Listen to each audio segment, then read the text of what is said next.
Parfait. Il n'y a pas un nuage, le temps idéal pour un arc-en-ciel.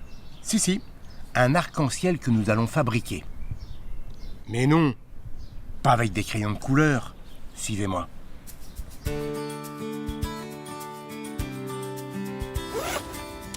Et voilà, je suis prêt. Pour faire pousser un arc-en-ciel, il faut de l'eau sous forme de gouttelettes et du soleil. Enfin, la lumière émise par le soleil. C'est parti. La lumière pénètre dans les gouttes d'eau, se réfléchit côté opposé avant de ressortir à l'air libre. Chaque goutte agit un peu comme un miroir. Par conséquent, pour observer un arc-en-ciel, l'observateur doit se trouver entre le soleil et le rideau de pluie, le dos tourné au soleil et le regard orienté vers la pluie.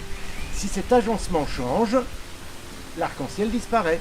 La preuve, quand la petite caméra bouge, l'arc-en-ciel n'est plus visible. Allez, on en profite encore un peu. C'est beau. Alors d'où sortent toutes ces couleurs ?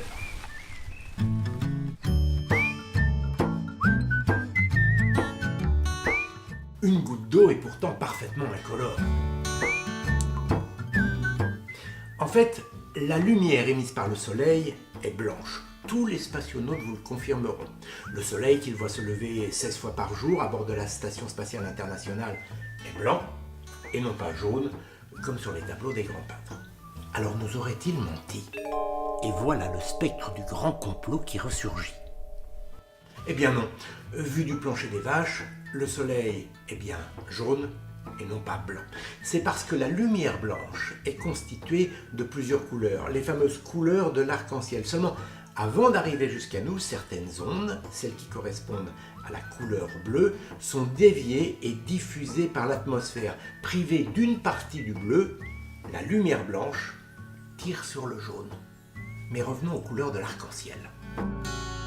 Quand elle pénètre dans une goutte d'eau, la lumière change de milieu. Elle passe de l'air à l'eau, puis de l'eau à l'air. À ce moment-là, elle est déviée. C'est un phénomène que vous connaissez tous très bien. Quand un bâton est plongé dans l'eau, vu de l'extérieur, il semble brisé parce que la lumière est déviée.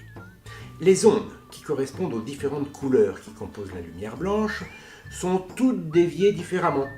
Le violet est davantage dévié que le vert, qu'il est davantage que le jaune, etc. Du coup, les couleurs sont séparées et elles sont toutes réfléchies dans des directions légèrement différentes. C'est ce qui donne naissance à un arc-en-ciel et permet d'observer le spectre de la lumière visible. Maintenant, un peu d'histoire. C'est le savant anglais Isaac Newton qui, en 1660, a le premier expliqué le phénomène. Le même qui, un peu plus tard, va formuler la loi de l'attraction universelle en observant, nous dit la légende, la chute d'une pomme. C'est pour cette raison que j'ai accroché son portrait au milieu des pommiers pour situer le personnage plus facilement. Pour illustrer sa théorie sur la composition de la lumière, Isaac Newton s'appuie sur une expérience qu'il réalise en public et qui consiste à faire passer de la lumière à travers un prisme. Comme ceci. Mais il a beau faire l'expérience dans un sens ou dans un autre, décomposer ou recomposer la lumière, en 1660, l'idée a un peu de mal à passer dans la population. Surtout lorsqu'il explique qu'un arc-en-ciel n'est rien d'autre que l'illustration de ce phénomène. Pour convaincre ses contemporains, il imagine un petit disque qui depuis porte son nom et sur lequel il peint les couleurs de l'arc-en-ciel en le faisant tourner rapidement. Évidemment, à l'époque, il n'a pas de moteur électrique. Tout devient clair comme de l'eau de roche. Enfin, blanc comme du lait de vache. Violet, bleu, vert, jaune, orange, rouge. 6 couleurs, il en manque une pour compléter le spectre de l'arc-en-ciel, l'indigo.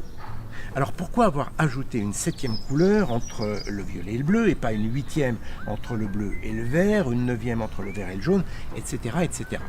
Certains experts rappellent que Newton était également théologien. Or, le chiffre 7 dans la religion chrétienne est un symbole fort. Les 7 péchés capitaux, les 7 jours de la semaine, le 7e ciel. C'est peut-être pour cette raison que Newton a tenu à ce que l'arc-en-ciel soit composé de cette couleur. C'est le seul côté obscur de ce personnage des Lumières, mais qui n'a pas fait d'ombre à sa notoriété. Allez, à très bientôt pour une nouvelle capsule de Déconfiné Longo, et n'oubliez pas, nous sommes déconfinés, mais on reste en lien.